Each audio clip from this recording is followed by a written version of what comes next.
in New York, you might get mugged, or they'll say "F you" or whatever. But in Los Angeles, like, it's kind of like they want to sacrifice you. Why are the big realms of good and evil, and they exist? They're as real as we are.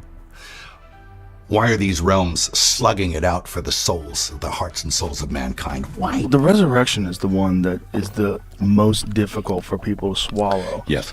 That's the one that requires the most faith. The most faith and the most belief, resurrection. Yeah. Who gets back up 3 days later after he gets murdered in public? Who gets back up under his own power?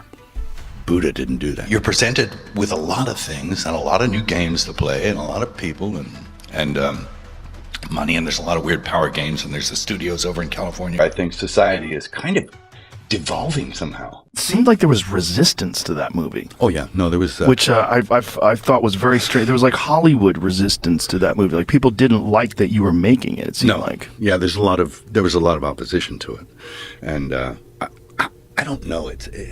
I think if you ever hit on that subject matter, you're gonna get people going, because of course it's big subject matter, and it's like and my contention is, when I was making it, it was like, you're making this film, and the idea was that we're all responsible for this, that his sacrifice was for all mankind, and that for all our ills and all the things in our fallen nature, it was a redemption.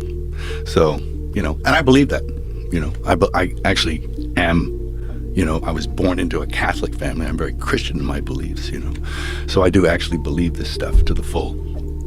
So depicting that was an honor, but it was also, you got the daylights beat out of you for it. Yeah, because there's resistance, first of all, from secular Hollywood, where for whatever reason, Christianity is the one religion that you're allowed to disparage. Yeah, Christianity is the one religion where people, all these progressive, open-minded, leftist people, they'll embrace all these different religions until it comes to Christianity.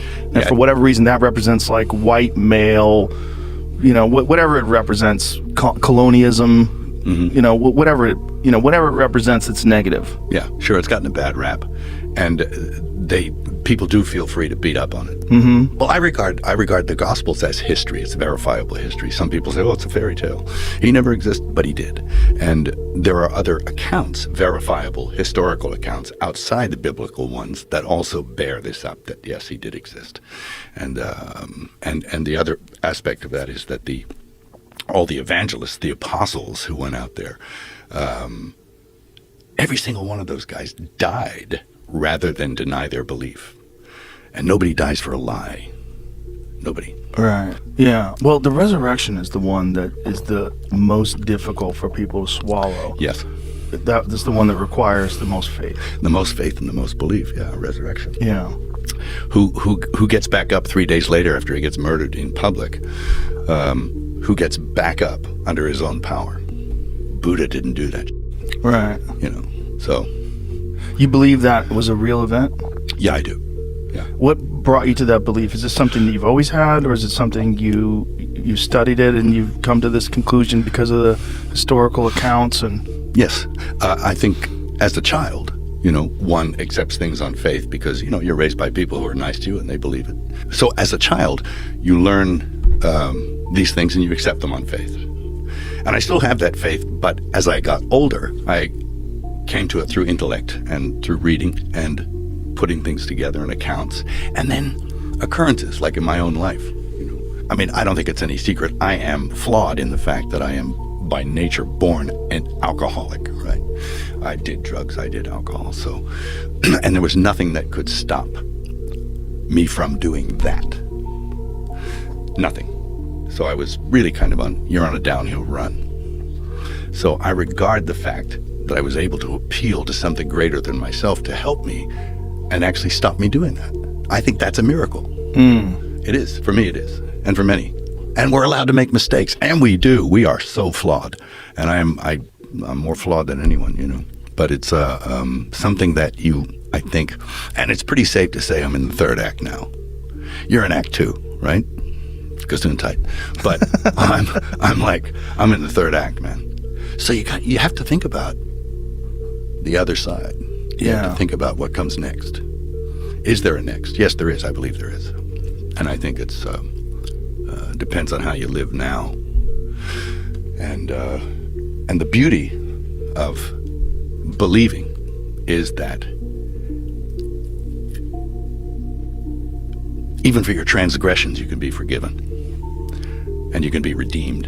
It was Sigourney Weaver and a really nice actor called Michael Murphy. Los Angeles, he says, how should I put this? He says, in New York, you might get mugged or, they'll say F you or, whatever. But in Los Angeles, it's kind of like they want to sacrifice you. And I said, whoa, it sort of blew my mind that he said that. I said, what do you mean? He said, dark, but true. He said, you'll find out if you go there. I'm like, what? It's like such a weird kind of, I'll be in Central Park, please. Yeah. And he said it and he laughed about it when he said, they kind of want to sacrifice you. And I had this notion that he had been there and had been on the chopping block or, I don't know. It was a weird kind of thing. When I came over here, I was in my mid-20s. Right. The first time I really came over here. I had a whole bunch of weird paranoid suspicions about what the hell was going on because there was a lot of stuff I couldn't understand. Right. And nobody was really bothering to explain it to me. They don't. And and I formed a bunch of opinions about the town. If it's not clear here, he's talking about LA, Hollywood. And about the people in it that were like, surely that couldn't be, because a whole place can't be like, weird town, where the stranger wanders in and all the people are in the bar and they all shut up when he looks at them and they tell you don't go into the house on the hill, and it's like that. And then you go away and you think, no, I was wrong. I mean, that's insane thinking. I'm paranoid. I imagined that stuff. That couldn't be the reason for why so-and-so was acting like, could it? And then you find out later on the track that you are exactly on track with a lot of this stuff. Not specifically on track, but that you could, that some of your worst nightmares were real at the time, and you think, you took a couple of years off, which I guess, was that because you didn't want to burn out, or was it because you had something that you wanted to do for a couple of years? Yeah, well, you get to the place, you're in your 20s, and you're presented with a lot of things and a lot of new games to play and a lot of people and money, and there's a lot of weird power games, and there's the studios over in California and all this kind of stuff, and it gets to be a little bit overwhelming while you try and figure out, firstly, who you are, because, in your 20s, you don't really have a sense of yourself yet. And then try and figure out what the game is. So I felt I needed to take a breather because I was a little overwhelmed by the whole thing. This tide was carrying me, and I wasn't in control of it. It was controlling me. So I just stopped and I bought a farm, and I grew organic vegetables, and I raised cattle, and I milked a cow, and the whole thing, And that lasted about a year and a half, and I thought, this is not a great business, and it's breaking my back.